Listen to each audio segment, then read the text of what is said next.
એરપોર્ટનું વિસ્તરણ મોકૂફ રાખવામાં આવ્યું છે। આ પ્રોજેક્ટ માટે 215 કરોડ મંજૂર કરવામાં આવ્યા હતા। સંપાદનની જરૂર નથી તેવો પત્ર પણ લખવામાં આવ્યો હતો। આ પ્રોજેક્ટ જે રીતે સામે આવ્યો તો 215 કરોડ રૂપિયા મંજૂર થયા હતા, ત્યારે 100 કરોડ જમીન સંપાદન માટે આપવામાં આવ્યા હતા, પરંતુ આ સમગ્ર જે નિર્ણય છે તેમાં ફેરફાર કરવામાં આવ્યો છે। એરપોર્ટ ઓથોરિટીએ સંપાદનની ના પાડી છે।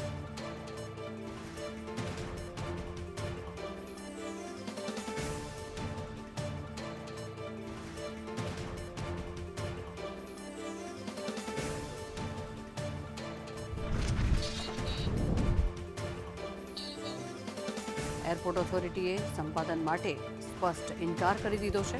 ત્યારે સુરતના એરપોર્ટનું વિસ્તરણ જે છે તે મોકૂફ રાખવામાં આવ્યું છે। જે નિર્ણય કરવામાં આવ્યો હતો તે નિર્ણયમાં હવે ફેરફાર કરવામાં આવ્યા છે।